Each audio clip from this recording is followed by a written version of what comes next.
नमस्कार, मी स्नेहल चोपडे शौर्य मराठीच्या सुपरफास्ट बातमीपत्रामध्ये आपलं स्वागत करते। पाहूया आजचे सुपरफास्ट बातमीपत्र। भाजप शिवसेना महायुतीचे जळगाव लोकसभेचे उमेदवार उन्मेष पाटील यांच्या प्रचारार्थ मुख्यमंत्री देवेंद्र फडणवीस यांची जाहीर सभा 19 एप्रिल रोजी सागर पार्क मैदानावर होणार आहे।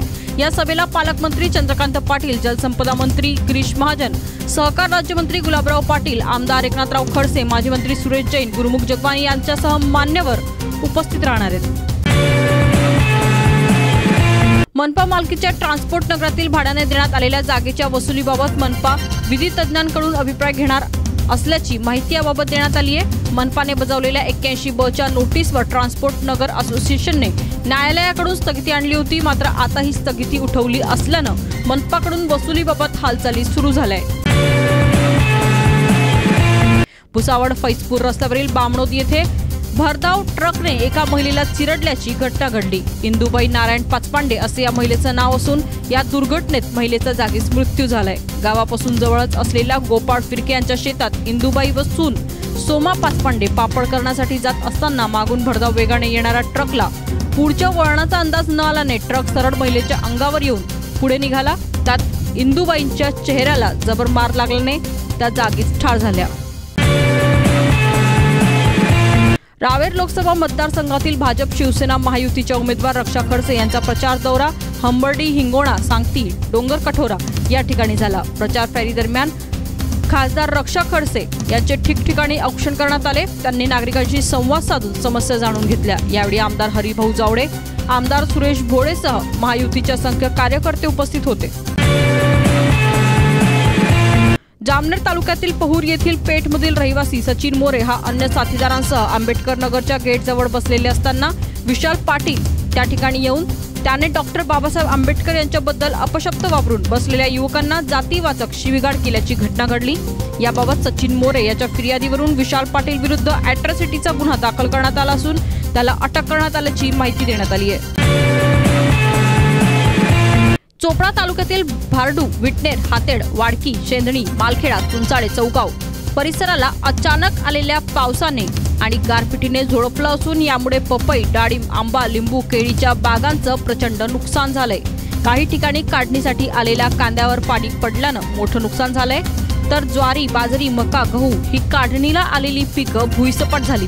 नुकसानीचा लवकरात लवकर पंचनामा व्हावा व भरपाई मिळावी अशी अपेक्षा नुकसानग्रस्त शेतकऱ्यांनी व्यक्त केली आहे।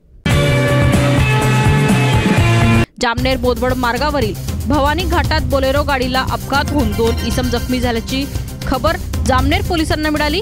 गस्त घालणाऱ्या पोलिसांनी त्वरित त्याची दखल घेऊन घटनास्थळी पोहोचले। येथे अपघातात जखमी अवस्थेत पडलेल्या बोलेरो चालक व क्लीनर यांना अँब्युलन्स गाडीने उपजिल्हा रुग्णालयात दाखल करण्यात आलं। पोलिसांनी वेळीच दखल घेतल्याने या इसमांचे प्राण वाचले। लोकसभा मतदारसंघाच्या महायुतीच्या उमेदवार विद्यमान खासदार रक्षा खडसे यांच्या प्रचाराकरिता जळगाव जिल्हाध्यक्ष उदय वाघ प्रथमच भुसावळला गेले। त्यांनी पदाधिकारी व कार्यकर्त्यांना प्रचंड मताधिक्याने खासदार रक्षा खडसे यांना विजयी करण्याचं आवाहन केलं। अमळनेर येथील प्रकरणानंतर जिल्हाध्यक्ष उदय वाघ प्रचारातून अलिप्त दिसले, मात्र त्यानंतर प्रथमच त्यांनी भुसावळला हजेरी लावली आहे। एका सभेत राहुल गांधींनी पंतप्रधान नरेंद्र मोदींवर निशाणा साधताना सारे मोदी चोर हे असं वादग्रस्त वक्तव्य केलं होतं। या वक्तव्याप्रकरणी काँग्रेसचे अध्यक्ष राहुल गांधी अडचणीत सापडण्याची शक्यता आहे। बिहारमधील भाजपचे वरिष्ठ नेता आणि उपमुख्यमंत्री सुशील कुमार मोदी यांनी त्यांच्या विरोधात मानहानीची तक्रार दाखल केली आहे। राहुल गांधी यांनी आपल्या भाषणात अशा प्रकारचं वक्तव्य करून मोदी टायटल असलेल्या व्यक्तींना चोर म्हटलं आहे। यामुळे त्यांची प्रतिमा मलिन झाल्याचं सुशील कुमार मोदी यांचं म्हणणं आहे। निवडणुकीसाठी राजकीय वातावरण तापलेले असतानाच भाजपचे प्रवक्ते GVL नरसिम्हा राव यांच्या दिशेने बूट फेकल्याची घटना समोर आली आहे। भोपाळ मतदारसंघातून साध्वी प्रज्ञा सिंह ठाकूर यांना भाजपकडून उमेदवारी देण्यात आली। या संदर्भात भाजपा मुख्यालयात GVL नरसिम्हा राव आणि भूपेंद्र यादव यांनी पत्रकार परिषद घेतली होती। या पत्रकार परिषदेत उपस्थित एका संशयिताने JVL नरसिम्हा राव यांच्यावर बूट फेकला। सुदैवानं नरसिम्हा राव थोडक्यात बचावलेत। रत्नागिरी सिंधुदुर्ग लोकसभा मतदारसंघाला एक परंपरा आहे। याआधी इथं गुंड होते। विनायक राऊत यांनी गुंडगिरी मोडीत काढली। आम्हाला गुंड नकोत, खासदार हवे आहेत असा टोला शिवसेना पक्षप्रमुख उद्धव ठाकरे यांनी नारायण राणेंना लगावलाय। या मतदारसंघात महाराष्ट्र स्वाभिमान पक्षाकडून नारायण राणे यांचे चिरंजीव निलेश राणे निवडणूक लढवत आहेत। पुढे बोलताना तुम्हाला देशद्रोह्यांना फासावर लटकवणारं सरकार पाहिजे की पाठीशी घालणारं सरकार पाहिजे, अशी टीका उद्धव ठाकरे यांनी काँग्रेसवर केली। आलोकनाथ यांच्यावर बलात्काराचा आरोप करणाऱ्या विनीता नंदा यांनी अजय देवगणवर टीकास्त्र सोडलंय। आलोकनाथ यांची भूमिका असलेला अजय देवगणचा सिनेमा रिलीज होत असल्याने विनीता नंदा यांनी ही टीका केली आहे। मी टू मोहिमेने गतवर्षी बॉलिवूड ढवळून निघालं होतं। बॉलिवूडचे संस्कारी बाबू आलोकनाथ हे देखील वाळवडीत सापडले होते। निर्माता लेखिका विनीता नंदा यांनी आलोकनाथ यांच्यावर बलात्काराचा आरोप केला होता। करण जोहरचा मल्टी स्टारर कलंक सिनेमा प्रेक्षकांच्या भेटीला आलाय। कलंकने पहिल्या दिवशी 21 ते 23 कोटींचा गल्ला केल्याचा अंदाज आहे। कलंकला टक्कर देण्यासाठी बॉक्स ऑफिसवर कोणताच मोठा सिनेमा रिलीज झालेला नाही, या गोष्टीचा देखील फायदा कलंकला झालाय।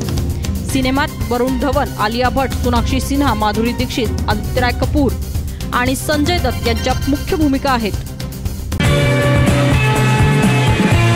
याबरोबरच आजचं बातमीपत्र इथेच संपला। पाहत राहा शौर्य मराठी, आपले चॅनल आपल्यासाठी। नमस्कार। हेडलाइन्स प्रायोजक श्री स्वामी समर्थ फायनान्शियल सर्व्हिसेस जळगाव। शेती कर्ज, पीक कर्ज, वैयक्तिक कर्ज, व्यावसायिक कर्ज, तारण कर्ज आणि विविध कर्ज सुविधा उपलब्ध। श्री स्वामी समर्थ फायनान्शियल सर्व्हिसेस, दुसरा मजला, गोलाणी मार्केट, जळगाव।